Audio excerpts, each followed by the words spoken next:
Hey guys, I'm Randy. And I'm Daniel. Tonight we're headed down to Marietta, Georgia for a show. And today on Gaming Gig, we're going to talk about the Game Awards.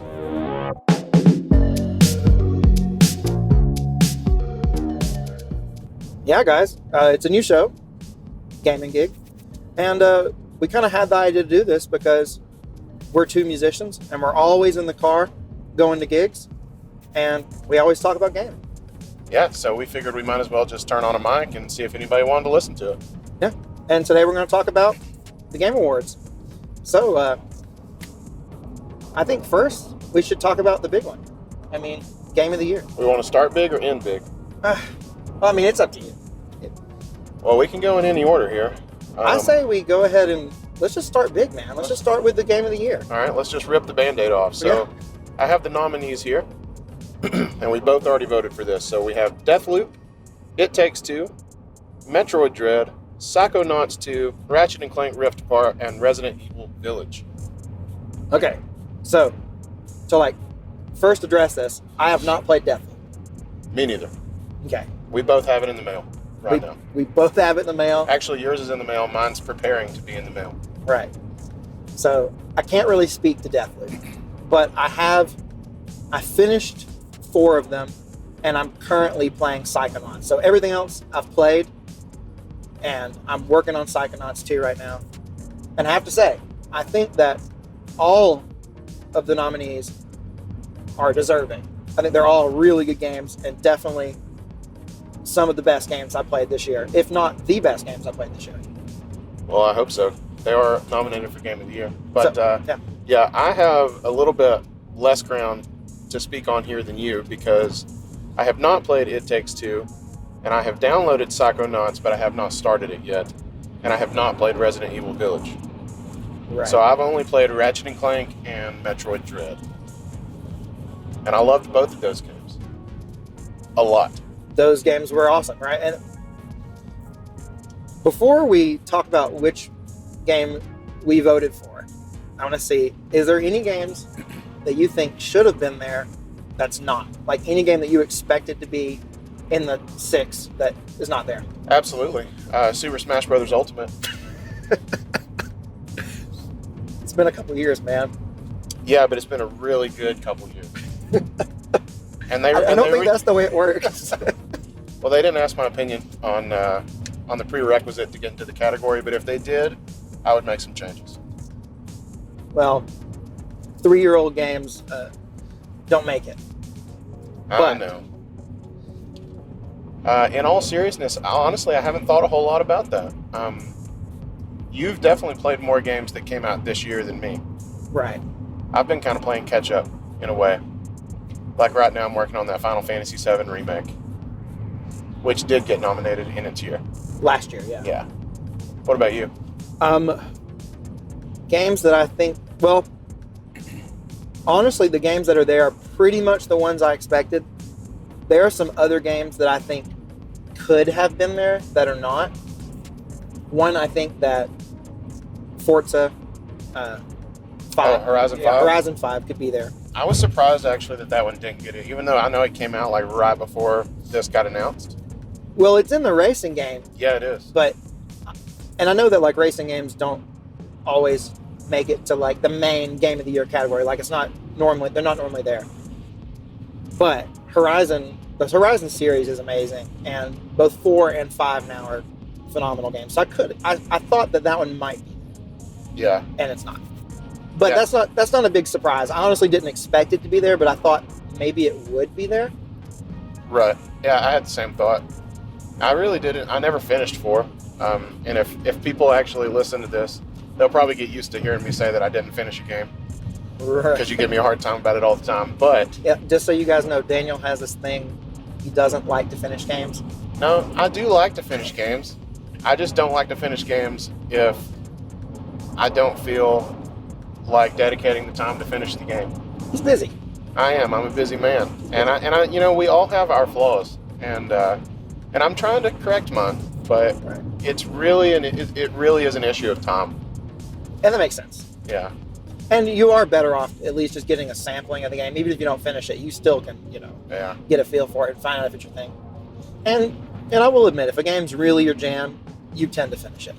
Oh yeah, or play it for like 800 hours like Smash. Right. Actually, I think it's like 750 hours. I think I rounded up. Yeah, we can't do that. You got to be completely accurate on the internet. That's right. You know. Everything else is. Yeah.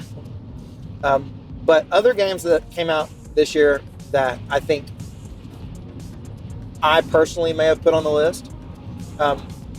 This is maybe not a very widely known, or maybe, you know, you may give me crap for thinking this, but I really do think that Sackboy, the new Sackboy game, was so good. Yeah. And it being, you know, just a 3D platformer collectathon thing. I know that genre is like beat to death, but that game was so good.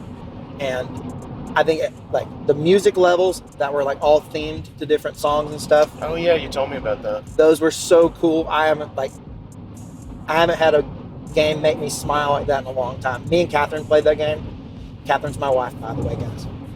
I know that. Yeah, I know you know that, but our audience may not know that. Oh, right. Yeah. So me and Catherine played that game, and we loved it. It was great in co-op, and it was just really fun. And it wasn't as good as the best co-op game we played this year, which was It Takes Two. Yeah, which is a game I didn't play because I had no one to play it with. But I'm working on it. Yeah.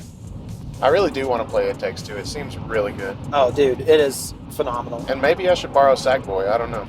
Sackboy is one of those games that you certainly could enjoy. Yeah. We played it co-op, but it's not like it's meant to be co-op game. It just has a co-op option. Right. You could totally play it by yourself, and it would be great if you're into the like collectathon, you know, platformers. Did that come? That came in that bundle with my PS5, right? Yes, that did. Yeah. So, for anyone listening, Randy has got me both my PlayStation 5 and Xbox Series X because I wasn't very good at the game that you have to play now in order to get game consoles this year because of scalpers. So he got me a PS5 bundle, and then basically he paid for Sackboy and one other game, and then I kept the system and Ratchet and Clank.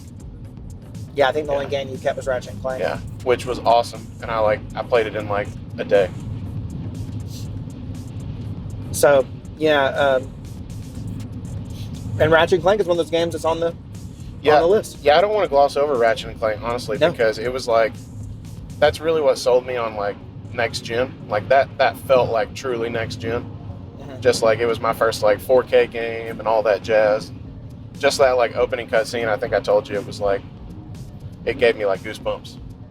Dude, the visuals in that game are just crazy. Yeah. I mean, they look great. You really don't get much better than that right now. I mean, that's a game that I think you could show to anybody and be like, this is what current gen games look like. And it uses the adaptive triggers like in a really cool way. Oh yeah. Each weapon has kind of got its own own trigger style, and it's just that's awesome. The only other game that I have played that really uses the adaptive triggers was Returnal, I think. And Returnal is not in Game of the Year. It's not in Game of the Year. I think some people thought it. I think some people thought it would be. I almost thought it would be. I didn't play Returnal, so I don't have. You know, I really can't speak to its quality. I really don't know much about it. I know that it's got one of those time loop things going on where you die and then you get set back. Yeah, it's a roguelike. Yeah. Doesn't it have some like bullet hell type stuff going on, or am I wrong about that? It sure felt that way. Okay. I don't know that I'm super well versed in the bullet hell genre. I've played like just a few minutes maybe of Enter the Gungeon. Right. Which is apparently a good example of that. But I can see how Returnal would fit that mold a little bit. That game is hard as nails though. Yeah. Well, I know some people were kind of disappointed to not see it for the nominees of Game of the Year. Yeah. It definitely was like, it seemed pretty, people hyped for it when it came out, Yeah, I think people had their hype squanched, if that's a word, just a little bit, because it does take a while to play through. Mm-hmm. Like it's one of those games you're supposed to play through in one sitting, but it's not super short. Right. Even like on the best, like even once you've got it down, it's still going to take a little while. Right, and you can't save your progress, mid-run. Now you can. They update. Now you can, yeah. That's really cool. So before, all you could do is like put it in rest mode and hope that your power doesn't flicker. Right. Which isn't great for people like us that live in the woods. No, because our power flickers, and I lose progress on something like that about once a week. So yeah, for sure. So other game of the year, we talked a little bit about Ratchet and Clank, but I have to say that's another one that I played. Me and Catherine played, and we just traded the controller back and forth, and I loved it, and she loved it too, man. And she's, we play games together every night, but still, she's not the best gamer in the entire world. So wholesome. It is wholesome, but she loved that game, and it was like there would be sections that were too hard for her, and she would have to pass the controller to me to finish it. But for the most part, I think it was pretty accessible. And boy, that game has so much charm. I think it has just as much as the 2016 remake does, if not more. Oh, I think it has more, and I enjoyed the 2016 remake. Yeah, a lot. That's another game that looks really good too. Yeah. I played both those games because I think if I remember correctly, my PlayStation was coming like the next day. Mm-hmm. So you wanted to brush up on the 2016 remake before you jumped into Rift Apart. Yeah, so I put a rush on the 2016 remake. And you played it one day, didn't you? Yeah, I think I played them both in one day. Oh, man. Like one day respectively. I didn't double down in one day. You played one in one day, one the next day. Yeah, it was a good 2 days. Had to be. I mean, that's not the shortest game, and neither of those are the shortest game in the world. So you had to be really playing all day. Yeah, I was, but it was they're not very long. I mean, I almost 100%ed Rift Apart without even really trying to. There's just not a whole lot. There's not as much collecting and things like that to do. Right. But that being said, just because it doesn't have like tons and tons of content doesn't mean it's not a good game, because that is a phenomenal game. I think sometimes being a nice tight package really lends itself to being a better game in my eyes. Which I think is a good segue to maybe the bounty hunting elephant in the room. Yeah, Dread. That game, it's like, I think I've told you, I know I've told you this, but I have never found a game that I was so hyped for that delivered more than my expectations. Like, I wasn't let down by that game at all. Yeah, absolutely, man. I completely agree with you. I was, as you know, but our audience doesn't. Dread coming out, me and Daniel neither of us had played a Metroid game before. Not a 2D Metroid. Not a 2D Metroid, right. I played Prime back in the day. Like, when I was a kid, I played a little bit of the NES original Metroid game, but never got very far. I always thought the game was way too hard, really confusing. I just never knew what was going on. So we decided we were going to play all the 2D Metroids in preparation for Dread. So we didn't play all of them. We didn't play the original Metroid. We played the remake instead. We played Zero Mission. And then we did not play 2. Well, you played Metroid 2. I played half of Metroid 2. Right. I don't remember how many Metroids you have to kill. It's like some strange number. It's like 39? Yeah, it's like 39. I don't know. I could be completely wrong about 49. that. 49. I think it it's does like a weird 49. number. Yeah. But I killed like half of them, and then there was like 2 days where I couldn't really play it, and I came back and I had no idea where I was because it's on the original Game Boy and everything looks the same. Yeah. And I became very frustrated and never finished it, and that's on brand for me. So instead, we played Samus Returns, the remake on 3DS, which was amazing. Yeah, dude, and that game let me know that Dread, because same Mercury Steam, right? Yeah. Same developers. So I knew that Dread was going to be good. I just didn't know how good it was going to be. And then we played, Super Metroid, Metroid Fusion. We played those regular. And I think both of our favorites there was Fusion. Yes, out of the four, Fusion was definitely my favorite. Just as a reference, I rated Fusion as a 9 on my app that I use to rank and keep track of all the games I play. Fusion was a 9 for me. So that, to me, to get a 9, the game has to be amazing. So Fusion I thought was amazing. I think the other Metroids were hovering around the 8-7 mark. I liked them a lot, but I didn't think they were like truly amazing. I thought Fusion was like the best, clearly the best out of the original 4. Which is among like Metroid fans, that's a little bit of a hot take. It probably is, but I know that it's the most linear. Yeah, and which is why it's a hot take. Yeah, but to me, I really liked how linear it was. Me too. Yeah. But we both came in completely fresh. We're not long-term Metroid fans. Right.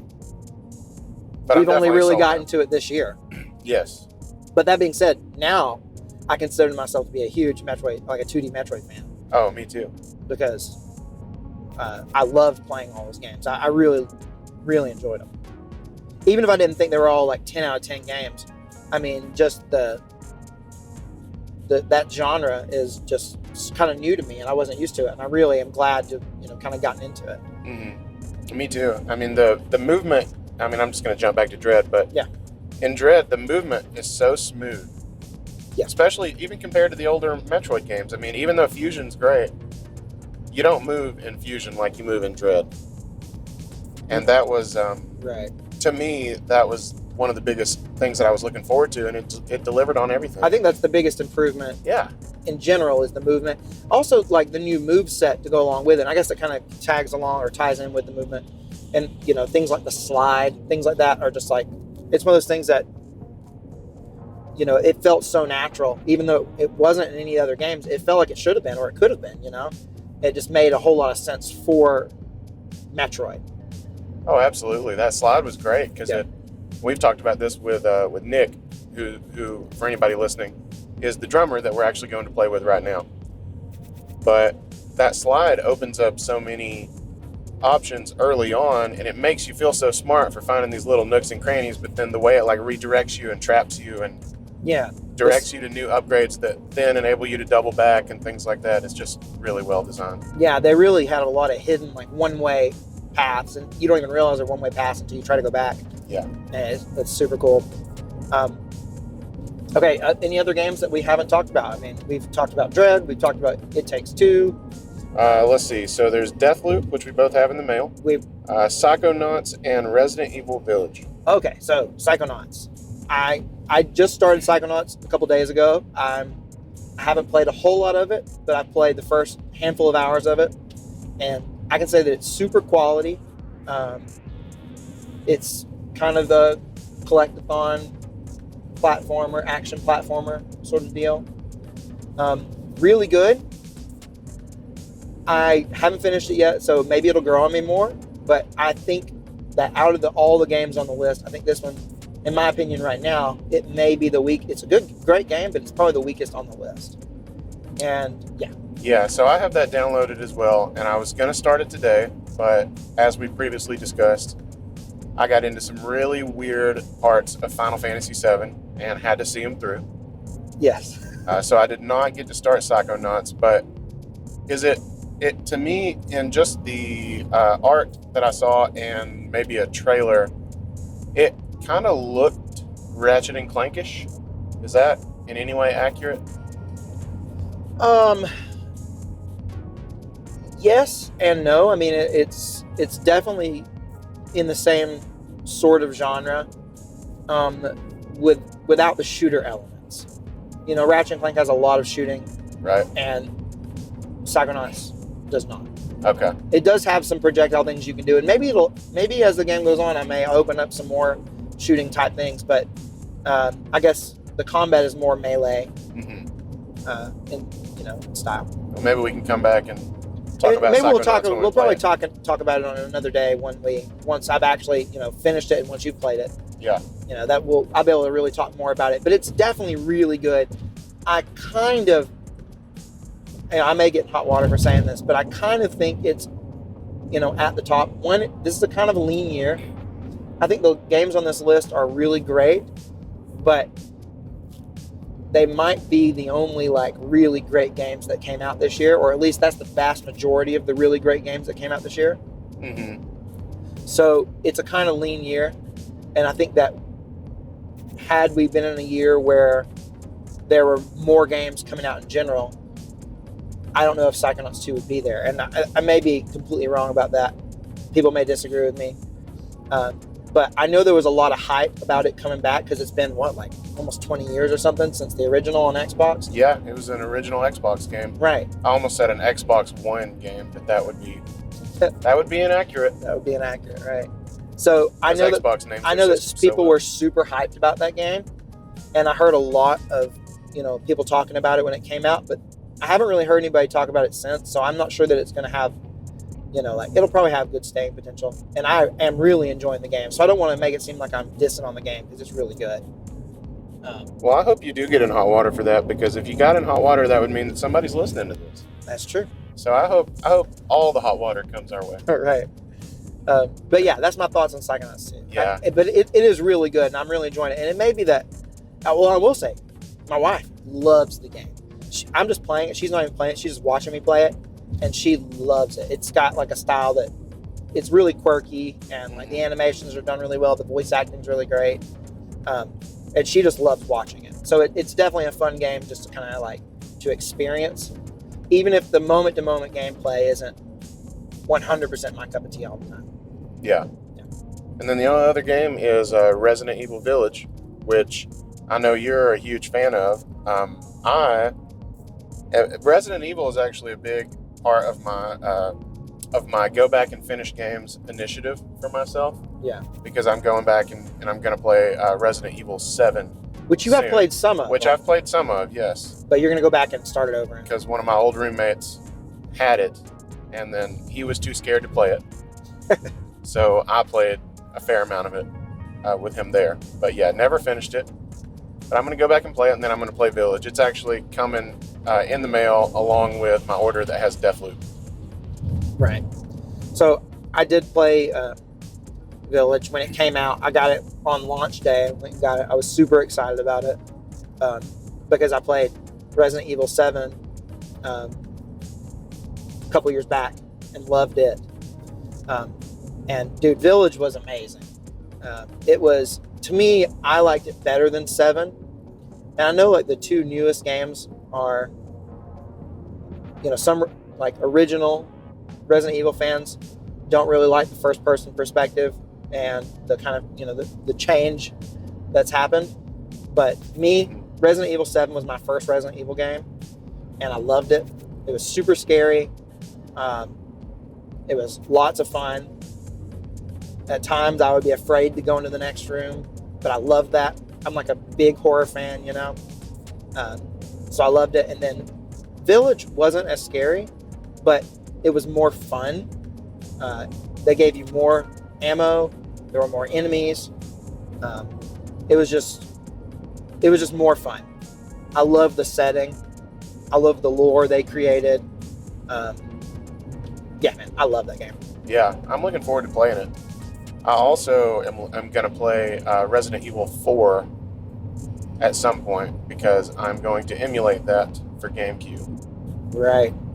Which could be a whole nother topic for a whole nother video. Yeah, I want to play Resident Evil 4 too. In many people's eyes, it's one of the best games of all time, so I feel like I need to play it. Yeah. Honestly, if I play it, I may play it in VR. That'd be cool. Now that the VR version's out, I may do that. Maybe you can make it through it. I know you couldn't make it through Resident Evil 7 in VR. Yeah, that was how I started Resident Evil 7, was in VR, and I got about halfway through the game and realized that I was just being super slow. I was playing the game at like a snail's pace because it was like everything was so real and I was really taking my time. Everything was so scary. I didn't want to I would really think about going into the next room and be like, oh. And so I actually wanted to finish the game. So I realized if I was going to finish this game in any decent time, I had to play it normal. Plus, it was way less scary if I just played it on my TV like normal and not in VR. Yeah. So that's hilarious. Yeah. So those are all the nominees for Game of the Year. So I guess we need to end the category by saying what we voted for. So what'd you vote for, Randall? So I voted for It Takes Two. I figured so. I know that there are other games on the list. I want to say that I could have seen myself voting for any of the games that I've played this year. I could have convinced myself to go anyway. So it's super close. But when I look back at this year and I think about the game that I enjoyed the most, and that was like, it has to be It Takes Two.